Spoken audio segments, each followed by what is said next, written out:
Hello, everybody. Welcome to Dragon Spit Podcast, brought to you by Geek Impulse. We have SmokeScreen here with us. Hey, how are you? Thanks for having me. Appreciate it. Awesome. Glad to have you here. Glad and of to be course, here. yes, and of course, Val from Because Geek. Hi, everybody. Val from Because Geek, another Game of Thrones channel. And we have William here, who supposedly is an expert about all things Game of Thrones related to the show. Uh-oh. Yeah, I don't know about that, but, I'll try. So the reason why we're here, in 2 days, it's going to be the final episode of Game of Thrones. Mm-hmm. And, that's intense. I don't know about you guys, but I wasn't a huge fan this season. I enjoy a lot of stuff that was going on, right? But I felt like it was overhyped just a little bit. But, what are your guys' thoughts on that? Yeah, there's definitely issues with this season. It's been very noticeable by a large part of the audience.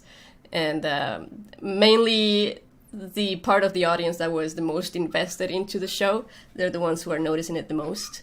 And they're making their voice be heard. Have you guys heard about the Change.org petition Right. that's going around? Right. Yeah, they wanted to remake the entire season. Right. Yeah. Just 15 million an episode. That's all. Well, no one's expecting it to happen. It's just a statement, we want it to be heard. We want them to know how we feel. How much have they raised so far? Have they raised any money at all? It's getting pretty close to 1 million. Oh, wow. 1 million signatures, yeah. Yeah, signatures, right. Yeah. It's just to send a message. Yeah, there's definitely a lot of staunch defenders this year have now backed off the D&D train, for sure. There's definitely some issues, but I also think there were a level of expectations that you just couldn't possibly meet. It's just all there is to it, especially for people like us who talk about it all the time on YouTube. After all the theory crafting and all this for years, there's no way they could have ever met expectations for everyone. What are your thoughts on exactly how it's gone so far? Let's touch on the first episode and from there. I would say the first episode was all right. It still had some issues. It wasn't perfect, but it felt like season 7, where sure, it had some issues. It's still very enjoyable nonetheless. And then, yeah, so that's how I felt about episode 1. It was similar. It was you're excited it's finally back after a 1.5 year wait, as we called it, the long night. And, we expected some drama. But then they I don't know, it's like they went overboard a little bit. And I guess now we know why, but it's once we got into the season where episode 3 was the big, because episode 2 was great. I think most people really enjoyed episode 2. You got a lot of payoffs that you needed, a lot of conversations to be had that you were waiting on, reunions, etc. Mm-hmm. And then the big thing for me, and I think a lot of people, was they had built this Night King Army of the Dead thread up from the prologue of the show, books, everything. And for it to be over in just one episode, and that's the end of it, was just, it was out of left field, just to be out of left field, I think. And that's kind of the problem. That's my main issue. Well, I thought the same thing. I was like, all this build up, all this lead up, and I thought, he smiled. Spoilers for anybody, I guess, who hasn't seen it yet. I don't know who that would be, but for it to lead up and I guess I just expected more from the Night King. Just him smiling, especially even towards the end of the episode with Bran. I thought he would at least say something. Right. The mountain was harder to kill than Night King. The mountain. Yeah, that's the joke everyone's making. I will say this. I didn't want him to speak. I think that would have ruined. I don't care if you had Morgan Freeman voicing over. I think that would have ruined the character. But yeah, the mountain was harder to kill than him. And I expected, I predicted, and I think a lot of people did, that Valyrian Steel and Dragonglass would not work on him because he's got a piece in his chest. Mm-hmm. And then I thought we had the Jon Snow 1v1 oh shit moment where they fight and it doesn't work and he got to figure something else out, whatever. And then it's just like, okay, no, Arya jumps out of nowhere. And I had no problem. Let me say that. I have no problem with Arya being the one to deal the fatal blow. It wasn't ever about Jon being a Azor Ahai or whatever, but yeah, it was just very odd. And it was, like you were cheering in the moment and you're like, wait a minute. Yeah, we didn't get the answers. That's it? It's over? Yeah. I mean, yeah, it was too easy. For me, it was mostly, the biggest disappointment was just the amount of time that we invested into this plot. Like, 8 years. 8 freaking years. Like, it wasn't just the 2 years we waited for this season. It was 8 years because these guys were shown in the very first freaking episode, the very first scene of the first season of the first episode. And it was a huge setup, a huge thing that the story promised us would pay off. And it didn't, and it was the most disappointing thing, in my opinion, out of the entire season. Like, honestly, after that, I'm enjoying the other episodes more now because I'm not expecting anything from them anymore. It was episode 3 just broke me so much that I'm like, okay, I'll just take whatever I can get now. Well, I assumed Arya was disguised as a white. Maybe she killed one, took its space, became one. I had a friend who actually thought, he was absolutely convinced that was what happened. And he was surprised that no one else was talking about this because it seemed so obvious to him. But I can't remember right now the argument against it. There was a good one against it. But I mean, it's the fact that you can't really, like, if you kill a white, I think it would be kind of hard to take a white's face. Right. And you got to find one with skin, I guess. Yeah. I mean, that is true. But I like from that episode, I like the memes that came out. I don't know if you saw it where, right? Like, minor characters were getting killed almost instantaneously by the whites, but then the other ones, like Jaime Lannister, they're all, zombie hugs.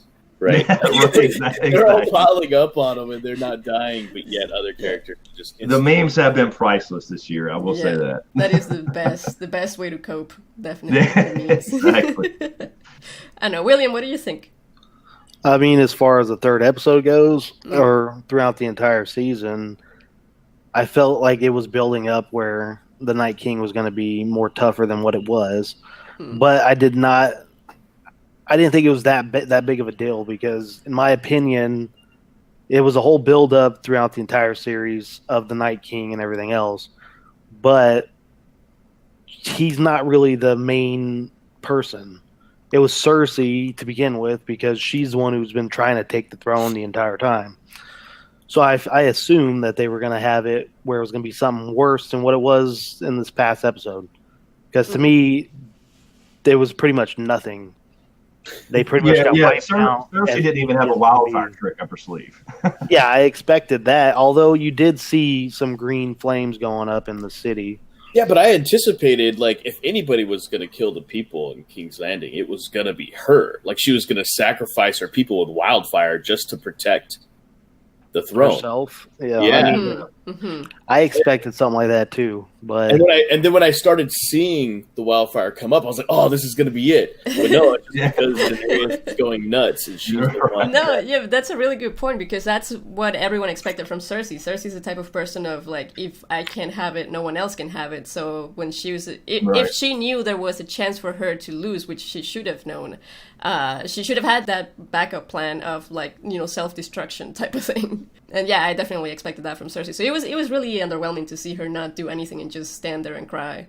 Yeah, to me that was, like, totally out of character. Yeah. I mean, I understand she's emotional and everything, but come on, she's a fighter. She does whatever she can. And what do you think? Like, do you think they're still alive, or do you think they're all dead? Like, maybe Jaime shielded her enough to where she lives. No. Yeah, no, I'd say that was the entire building collapsing on top of them. There's no way. Right. Yeah, they're gone. We're no more. I don't even know if to expect a twist or not. I think that was the twist. I don't know. But yeah, I mean, I'm fine with her finding a little bit of humanity there at the last moment. And I know they didn't do the Valonqar in the show. That's fine as far as, because I think we all expected someone, Jamie, to kill her. Actually, instead of a secondary, behold, the Valancourt's a stone. Another great meme, one of my favorite. But yeah, I'm fine with that, I guess. But it just felt like everything was out of order this season. Everything was backwards. I felt like they kind of rushed it, Mm-hmm. Oh yes, no doubt. Yeah. Well, I mean, there's no way they could have rushed it. They had how many years to finish this entire thing? Year and a half or something. Yeah, I mean, originally it was 7 seasons, and then HBO wanted 10, or George R. R. Martin wanted 10, and then they talked him into 8. So they were planning on getting out sooner. Yeah. But, I mean, I don't understand what happened in that writing room, man. Like, I just wish I was there to know what was going through their minds when they were writing this. It's right. like, did they actually think it was good, or did they just not care? Well, it's like episode 2, they cared. Yeah. How do you go from episode 2 to 3 and 5? I will say, episode 2 was written by Brian Cogman, and Brian Cogman cares. Like, I can tell, like, when you watch I don't know if it was the Inside the Episode or the Game Revealed video, but when you see him talking about the characters, he's about to cry. Like, he's literally like, I care so much about these characters, I really wanted to, like, do them justice. He's, like, tearing up when he's saying this. They're like, right. Dude, this guy cares, but I don't know about David and Dan. I just can't tell what because they don't show up to interviews all that much. They just hide. Like, like, what are you doing? They're afraid of the fandom. That's what it is. Yeah. Well, they probably are right about now, for sure. Yeah, we probably won't see them for about a year or so. They did say that they were gonna watch the last not watch it, but when the episode airs, they're gonna be far away in an undisclosed location, drinking a lot of alcohol, and far away from the internet. They said so, and then they were asked, "Are you gonna look at like Twitter and stuff like after?" And they were like, "Not directly. They're not gonna do it themselves. They're just gonna let their another employee do it for them, and she's gonna tell them what's happening because they don't want to look at it." And it's like they know, man. They know. They must. They know what's coming. Yeah. Yeah. If they're not going to be watching it, then they already know they messed up before they even aired the episode. Exactly.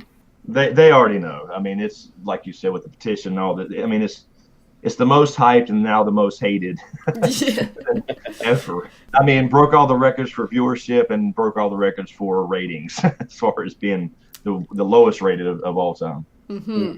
Mm-hmm.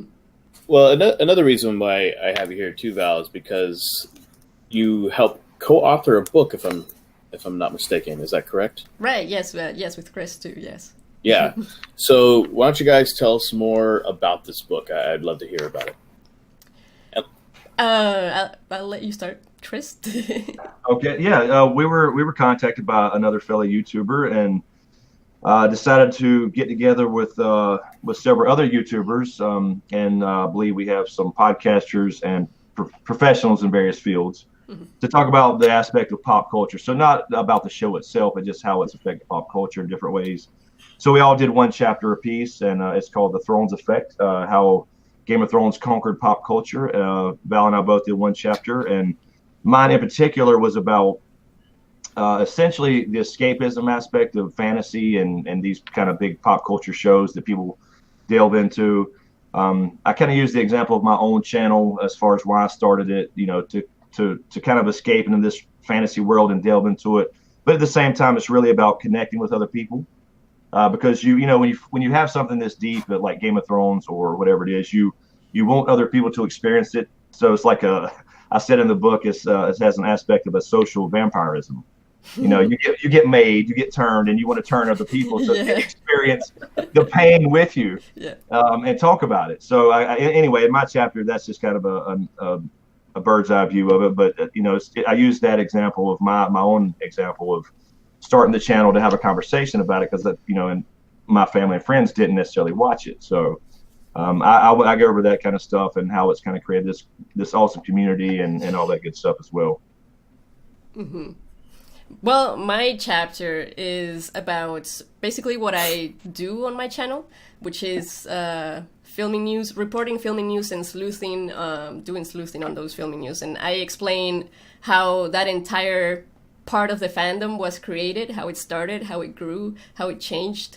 I tell you the entire story of everything that happened, how like entire plots started to leak and things like that, and how it just made everything so much bigger than it was before, and it even started affecting the production itself because they needed to take, higher security measures when they were recording, and they had like, there were, I don't know if it was true, but there were rumors of like them having trained eagles that would take down drones and everything. And, like we made an impact. Like everyone that was into those spoilers and filming news and pictures from the set and things like that, like we really did, and it was quite the experience. So yeah, it's really cool to look back on it and see how it all happened.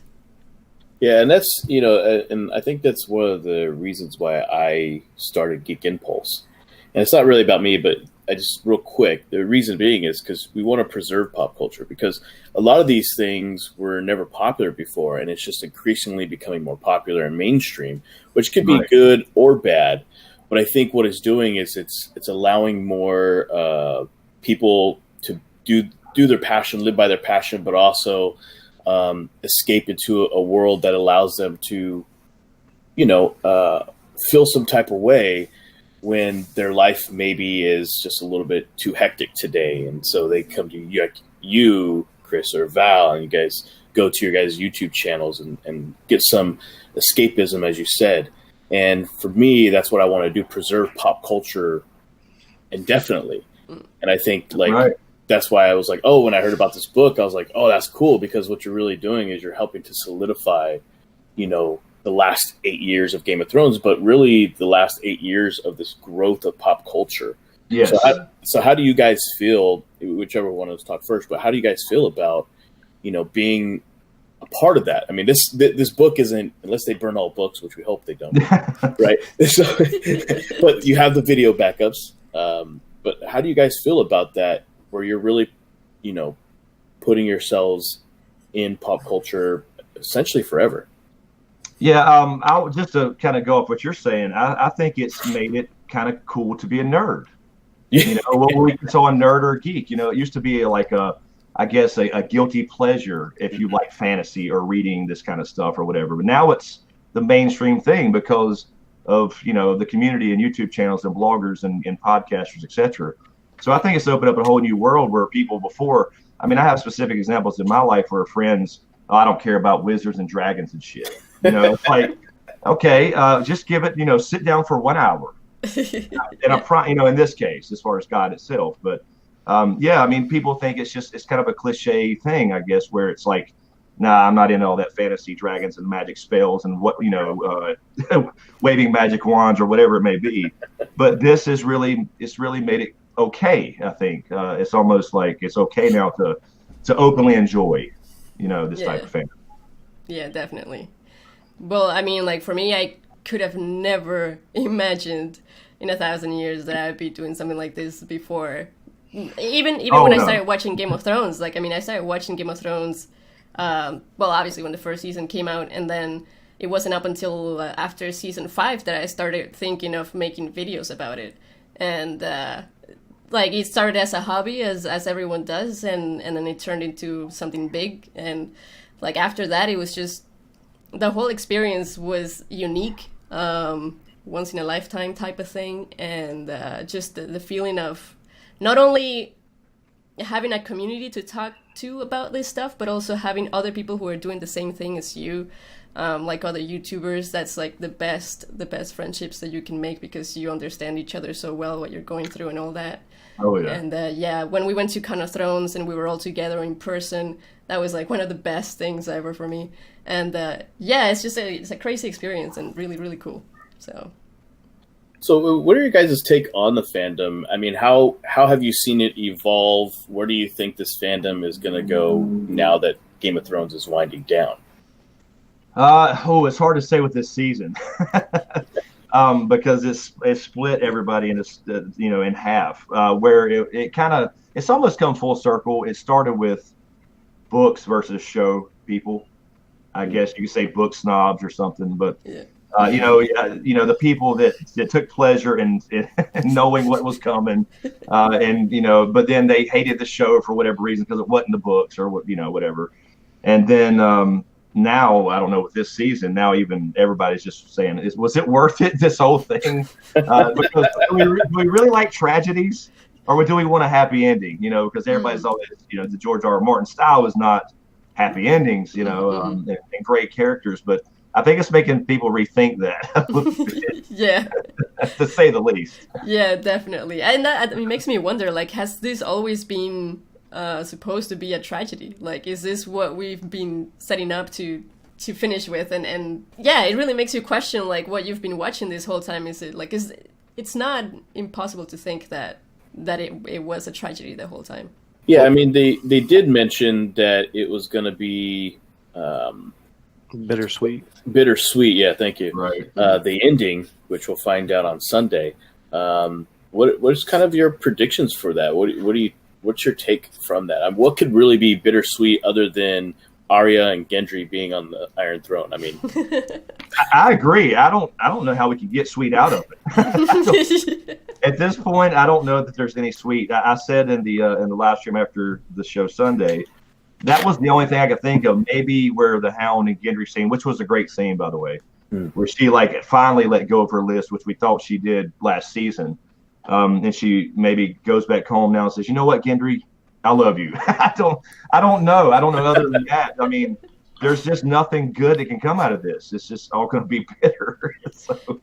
Yeah, I can't tell what they can do. I mean, it's taken all of the predictions out of me, really. It's just that I can't imagine what they're going to do in this. And I know there's leaks out there, too, that anyone can read and see what's going to happen, but I want to stay away. Yeah, I mean, as far as predictions, it's obvious. I think it's obvious. It's hard to trust myself now, but but I mean, it's obvious they're going towards a Dany versus Jon thing, and there's nothing good that can come out of that. There's just nothing. There's not going to be any reconciliation. She's going to try to justify it, and I don't think they can let her live after this. She's irredeemable. The way I see it, Jon's definitely I'm pretty sure he's gonna kill Grey Worm and Daenerys both. The way he looked at Grey Worm as he first, stabbed the guy right there. Right. That was not good at all. Mm-hmm. I saw someone say that Grey Worm might go to tell Daenerys that Jon was telling everyone to fall back instead of attacking. And that might cause some trouble between Daenerys and Jon. Well, yeah, I mean, think about it. Arya still has to fulfill her prophecy too, right? So, boy, that's the thing. It's like Arya. Are they gonna give Arya another major kill like that? Yeah, I don't know about the whole. He's talking about the other cuts. Well, that's the thing. The show didn't do purple eyes, I guess. Yeah. So they tried that with contacts and never worked. So I can't see them giving.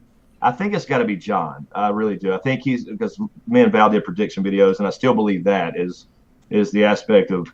I think Jon has to live with whatever happens. I think he has to that's his kind of his penance. He's got to live with whatever the fallout of all this and suffer through it.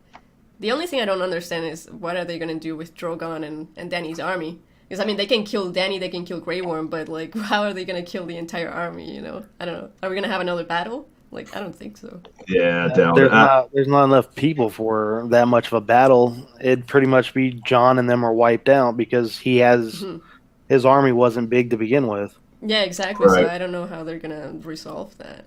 But I don't know. Do the Unsullied them still follow her? Do they agree with what she just did? I mean, they did it too. They took their cue from her, but does Jon, I don't know, have an unburnt moment with Drogon, so they follow him? I don't know. I don't right. About this now. Well, I mean, it was a telling scene when Grey Worm threw the only, what was it called? It was her shackle, right, that he threw into the fire that Daenerys gave him. Mm-hmm. Yeah, Missandei. Yeah. Yeah, and so my thing was, I was kind of confused because I felt like he was upset with Daenerys at that point, and I feel like when he looked back at Jon, he saw a guy who was a real leader.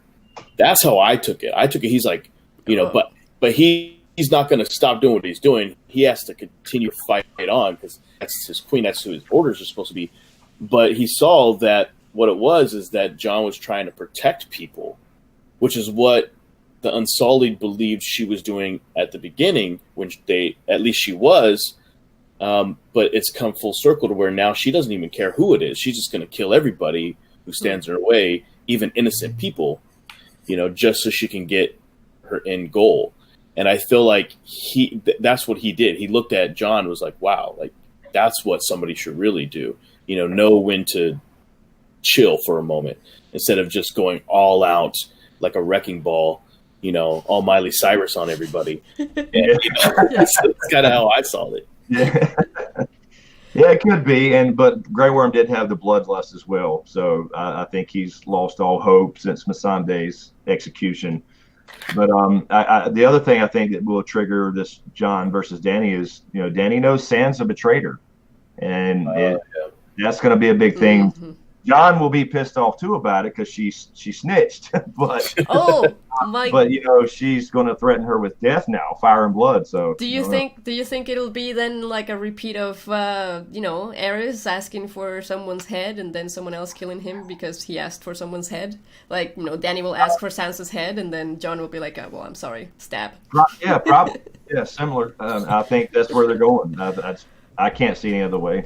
Oh my god. So maybe it's one of those cliche things where she and him lean in to kiss, and then he's like, stab. Oh my god. I hope not. That'll. I think that right there would ruin it even more than what has already happened. But can it really be ruined anymore? It can, technically, right? Yeah, it could worse. get worse. I don't know. I know. What I keep hearing from people who know the leaks is that we have no idea this is going to be worse. Like, oh, God. Yeah, it is going to be worse. How? I don't know how it can, but I mean, as far as the leaks go, I've read a couple of them, and none of it was right. Oh yeah, well, there's one that was correct. The one that everyone's following now is like, oh, this guy was correct. Like everything that happened in episode 4 and 5, this guy guessed. It was just one person out of like the hundreds of leaks that were out there. So he was probably the guy sitting on the mountaintop with the camera watching what was going on. Yeah, he threw his drone up there, but it was attacked by a hawk or eagle. Just a cameraman's cousin. That's somewhere. I mean, it could have been attacked by like a raven or something, right? Attack ravens, yeah. And that's what I felt like. What the hell was Bran doing that whole episode? I know we're kind of backtracking a little bit, where he just sat there and did nothing. Yeah, he was just taking a nap. That's all he was doing. I mean, he was watching, wasn't he? I'm gonna go now. Yeah, I mean, it's just we expected so much more from him too. Yeah, we expected a big mental battle with him, the Night King, him to do something. Because Benjen said, "You'll be there and you'll be ready. Ready for what? To watch him with crows again? Yeah, for fucking 30 minutes? I don't know." I mean, honestly, I was sitting there as I was watching this, as the Night King was walking up to Bran. I was sitting there waiting for Arya to pull off his face and just stab the Night King in a different way, as if he was Bran Stark the entire time. Mm-hmm. Yeah, because we've definitely seen live people wearing other people's faces. So I assumed it was possible, but yeah. I mean, I understand that a mental battle is difficult to portray on TV. So, I mean, I'm kind of okay that that didn't happen, but at the same time, I kind of wanted more of a, like, higher stakes and higher, like, consequences. So, I feel like someone should have given their life, like a major character that was in that Godswood should have given it, other than Theon. He didn't, like, really give his life for this. Yeah, he could have just said, "Theon, thank you, you're a good man, run that way." Yeah, exactly. No, you gotta die. Yeah, that's right. Like someone should have given their life to kill the Night King. And I think it should have been Bran. Like I would have been completely okay with Bran dying. I would have been destroyed inside, but I mean, like I would have been like, this is Game of Thrones. This is what you have to pay to defeat the bad guy. Well, see, that's the thing is, it's supposed to be Game of Thrones, but I felt like it wasn't Game of Thrones. I mean, it was, but it just. All the other seasons, you would expect something like that, and this season was like not there. Yeah, originally it was Game of Thrones, but not. Not story-wise. I mean, I expected so many people to die in that battle. Oh yeah. And then it was like, what, 4 or 5 people that were main characters? Mm-hmm. And they weren't Well, even I mean, main characters. They were main supporting characters. I know in a zombie apocalypse now, just lay down and cry. Apparently that works. I mean, just lay down and cry and don't move, and you'll be good to go. Yeah. Somebody will save you. They'll die, but at least you'll live. Exactly.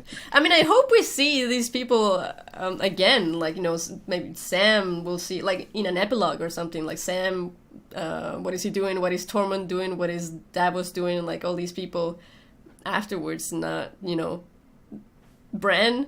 Like, what is Bran gonna be doing? Is he just there's like so much that's gonna be left unsaid, right? So what do you think? So what do you think is gonna happen? They've talked about prequels, then they talked about it's off, and now they're saying it's on again. So what do you think we can expect from more Game of Thrones, or not at all? Yeah, I do think we will get an epilogue style scene where we, like Val just said, we'll catch up. Maybe, I don't know if they do weeks down the road or months or maybe years. I have no idea, but I expect we'll see maybe what Sam and Gilly are up to, and John, whatever he ends up, and a few others. But as far as the prequels go, I think Blood Moon is still on, the Long Night or whatever they're calling it. But the other one, that's the working title now. Oh, nice. Okay. Of the Long Night one. So they're filming that now. But the other one, that was the one Cogman was working on with George R. R. Martin, he's gone. Mm-hmm. He's out. Cogman is now out, apparently. So that's all I know as far as that goes. Oh, yes. They're about to film the pilot for that Long Night one. And that still doesn't confirm that it's going to happen. They could still cancel it. But yes, they're filming that pilot. Yeah, I think that'll get greenlit, though. I think they've got a pretty big cast already. But yeah, apparently I'm not sure the details of the other one, but whatever they're working on together. I've got to admit, like, as much as I dislike this season, I'm probably gonna watch the prequels. I'm not gonna lie. I'm gonna watch them. I think that's a good question too, and I wanted to touch on that. You guys do multiple things, but a lot of your channel has been surrounded with Game of Thrones, right? Primarily. Mm-hmm. So, I mean, what's next for you guys? Still whatever Game of Thrones stuff there is, obviously, but are you going to expand? What are you going to expand into? What other pop culture things are you guys interested in that you're actually going to be giving your audience? You know what I mean? Mm. Chris. Val? Oh, me? No, yeah, I'll definitely, there'll be a couple months of kind of wrapping Game of Thrones up. I'll definitely watch the prequel. I mean, there's no doubt about it. It's a completely different time, and I do want to know those answers. If we get some more in-depth answers about, what happens, who the Night King is or whatever. So I'll definitely be into that. But I've always done Star Wars stuff. I did Walking Dead before. Now it's actually good again. I kind of enjoy Walking Dead again. So I may get back into that. But the occasional movie review, stuff like that is, and I'm also writing a book. So I'm hoping to somehow integrate that somehow in video format somehow. I'm not sure how to do that yet. But yeah, I mean, I'll still do. And I have a few other things I enjoy. They're not as in depth, like for example, I love the Lucifer on Netflix now. Oh yeah, that's good. Yeah, it's a really good show, but you don't have to get so in depth with history and lore. But I've always liked kind of the supernatural, angelic stuff. So stuff like that, I'll start doing, as well as I have a weekly podcast that will keep going, and that'll become a more frequent thing as well. Well, I'm going in a bit of a different direction, and I think that's what's cool about Game of Thrones ending as well, at least in my opinion, is that every Game of Thrones YouTuber is going in a different direction. Like, it's not everyone is doing the same thing anymore, and that's going to be interesting. But I am going back to doing YouTube as a part-time thing, as a hobby again. I think I've had a really good 4 years, and I'm ready for a change and something a bit different. I really miss the going to an office and being around people, and it's just it's just I'm not saying there's anything wrong with being a YouTuber. Obviously, there's great things about it. It's just what are you saying, Val? What are you saying? No, I'm damn it. I personally want to change, but I will never be able to stop doing YouTube completely. So what I can tell people is, because I I always change my mind about the things that I want to do. So everything I say, you have to take it with a grain of salt. But what I can definitely promise is that whatever I do with my channel will always be about medieval fantasy. Because that is the one thing that I know for a fact is my passion, and that's the reason I like Game of Thrones is because it was medieval fantasy, and I want to do more of like the writing craft side of things and get into world building and try to teach others how to write and how to world build using what we have in pop culture as examples. And something like that. And also get into the real life Middle Ages, which I'm really interested in. And I want to explore that as well. So and learn more about it. And yeah, making videos about it is a good way to learn. And yeah, so hopefully that's what people want to see. That's awesome. And, I'm sure people are going to definitely be looking forward to that. I know I will. Aside from doing this, I'm also a fan of you guys. I enjoy your guys' videos as well. So, that's awesome. I'm looking forward to what's going there. And it's a little bit off topic, but what do you guys think about Robert Pattinson as Batman? I just saw that today. Yeah. I just saw that today too. This is the guy who played the sparkly guy, right? Yeah, the Sparkly Twilight. Because vampires are sparkly. Well, I will say this: when Ben Affleck was announced, I was like, "Oh no," but he ended up being the best Batman, in my opinion, for the modern era. Gotcha. So I'm not gonna. I don't know. As long as he's not sparkling, and I'll be fine. I'm sure it'll be fine.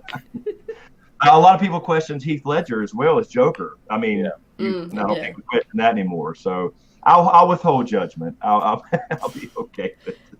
I can't say much either because I don't. No, I'm not proud of this, but I don't know much about Batman. I hear from everyone that it's amazing, and Wait a minute, you heard DC was amazing? I'm sorry, I thought that was Marvel. I'm sure. No. I think Batman is the only one from DC that people praise. That's what I hear. That depends because you got the Christian Bale Batmans.